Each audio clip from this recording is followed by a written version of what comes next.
and deadly drugs with them. With me today, I'm so proud to be joined by Tammy Nobles. Tammy is an angel mom.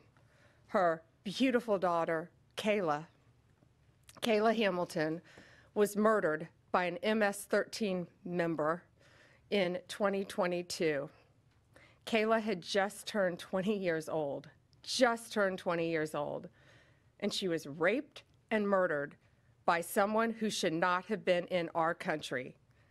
Yet, he was released, flown to Maryland, where he committed this violent murder. I just want you to hear from,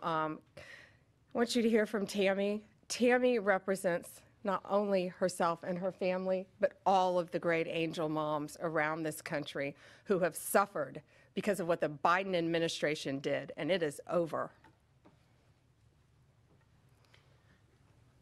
Thank you for having me here today and being able to share Kayla's story. Her murderer was able to come across the border knowing that he was flagged as an MS-13 gang member, and he had a criminal record in 2020 in El Salvador for illicit gang activity. He came over as an unoccupied alien child, saying that he was afraid of gang activity in his country. Health and Human Services called him a nice boy, and he showed age-appropriate behavior. That fell so wrong when he murdered my daughter. He ended up in Maryland, where he was able to rent a room in the same mobile home as her. We thought it was a legit company that were renting out these rooms, but it turned out that it was another illegal immigrant who owned these mobile homes. And he knew Walter from El Salvador. He knew him and allowed him to rent a room with my child. Kayla just turned 20 years old 3 days before she was murdered. Her murderer was only living there for 5 days before he viciously strangled her, raped her, and left her on the floor like trash and robbed her of $6. I have been sharing her story for over 2.5 years to bring change, because this should have not have ever happened to Kayla, and it shouldn't be happening to other families being hurt by the border. Homeland Security did not do their jobs. They did not check his background. You know, they did say that he was processed. So if they processed him, they knew that he was a gang member and still allowed him here. Health and Human Services did not verify the sponsor and allowed him to go with a sponsor that they don't even know if it was his cousin or his aunt. And he was able to leave the sponsor's house to go live wherever he wanted. And I am going to continue sharing Kayla's story to help save others and to bring awareness of what was happening under the Biden-Harris administration. And I'm so thankful for Pam having me here today, and I'm so thankful for the opportunities I got from Trump and any other platform, you know, people who allowed me to share her story, because this is going to end. No other parent should suffer by having their child murdered by somebody that shouldn't be here. And I'm going to continue, you know, sharing it, and for Kayla, you know, and also for others. Thank you. And it's my understanding that he also admitted to other murders, correct? Multiple murders. Yes, he wrote a letter, and it was intercepted in jail, that he committed 4 murders and 2 rapes. And that's who we were letting walk into our country. And that's why President Trump has directed this to stop. And if you don't comply with federal law, we will hold you accountable. We did it to Illinois, strike 1. Strike 2 is New York. And if you are a state not complying with federal law, you're next, get ready. And the great men and women of law enforcement are standing behind me today. We have FBI, DEA, ATF agents. They put their lives on the line every single day to protect us. And what New York has, they have green light laws, meaning they're giving a green light to any illegal alien in New York where law enforcement officers cannot check their identity if they pull them over. Law enforcement officers do not have access to their background. And if these great men and women pull over someone and don't have access to their background, they have no idea who they're dealing with. And it puts their lives on the line every single day.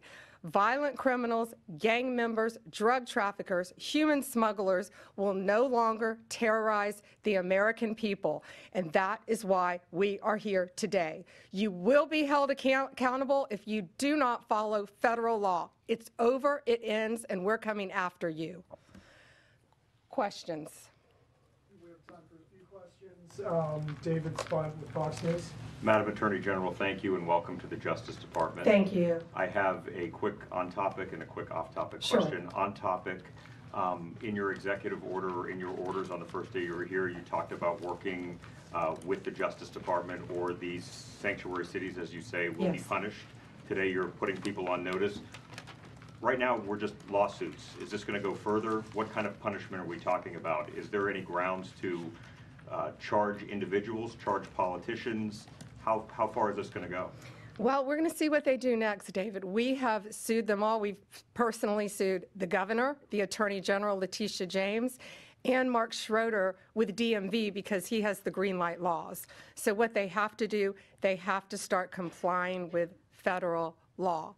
If they don't, we're going to appeal it, and we will win. They have to comply with federal law. Did you have a second question? I did have a second off-topic question in this regard to the judiciary. Today, Elon Musk, who has enormous influence in the Trump administration, posted on X, quote, "There needs to be an immediate wave of judicial impeachments, not just one." As the Attorney General of the United States, how do you respond to that? Shouldn't the process work out in the courts before we talk about judicial impeachments? I mean, these are just TROs now at this time. Shouldn't these just play out? Yeah, I haven't seen Elon Musk tweet. He is a friend of mine. He is a great man. I think he's very frustrated with what's happening in our federal government. You know, at USAID alone, they're giving out billions of dollars that should not be distributed. We're going to back him up.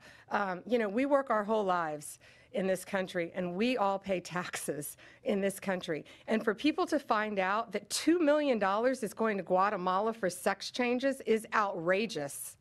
And we're going to back up Elon Musk every way we can.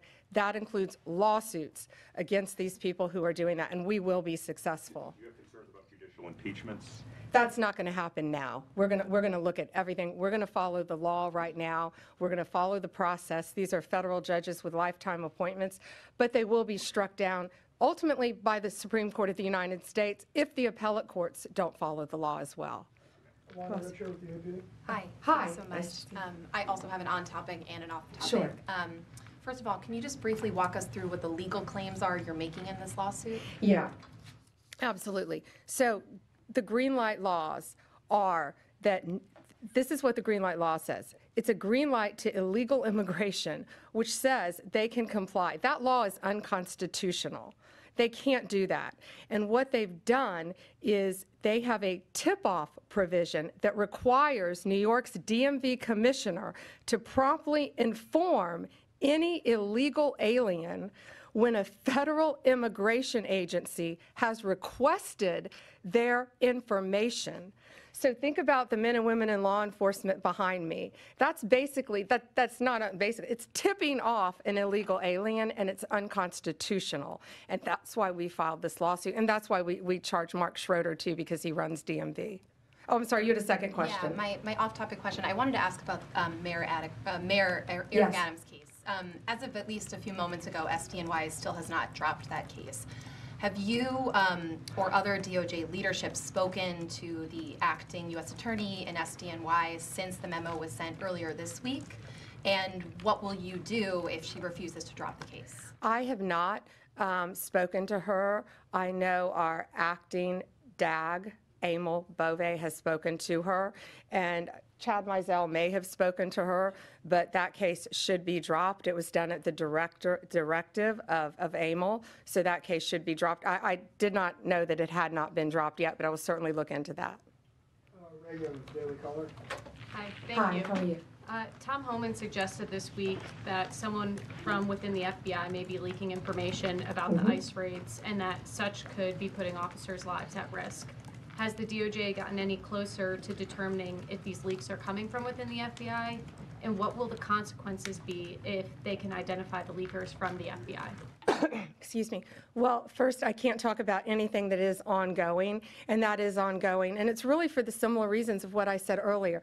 The great men and women in law enforcement standing behind me today, they must be protected. And anytime anyone leaks or tips off anything regarding a pending investigation, that jeopardizes lives. You're telling a bad guy what's about to happen.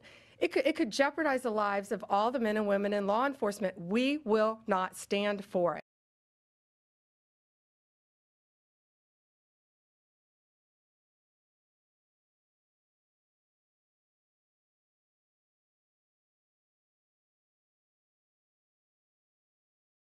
It's a crime, and you will be prosecuted when we find you. I got time for one more. Alana Austin, News. Hi, Madam Attorney General. Thank you so much for your time. I was also interested in hearing specifically what the interactions have been like with Mayor Adams. And I know he has a little bit of a different tone than some of the other Democrats out of the Empire State. And then also Denver Mayor Mike Johnston, because before the President Trump went back into office, he had issued some words about a potential standoff and then walked that back. So I was curious to see what things have been like out of New York City and Denver officials. Yeah, well, we're hoping that in New York, Mayor Adams is going to cooperate with us, with the sanctuary cities and the illegal aliens. And has the mayor in Colorado been cooperating? Do we know? I believe he might have now. Yeah, I believe Colorado is now cooperating. That's what we want. We don't want to sue you. We don't want to prosecute people. We want people to comply with the law. This is very simple. An MS-13 member murdered her daughter. That's happening throughout this country. We have one angel mom is too many. And we have angel moms throughout this country who should not be going through this. Comply with the law. This is the last thing we want to be doing. We want to be out there, all of us, fighting violent crime. Yet we're fighting illegal aliens, and that ends, and it's going to end today. That's all we have time for, guys. Thank you. Thank you. Thank you all. Thank you. Thank you.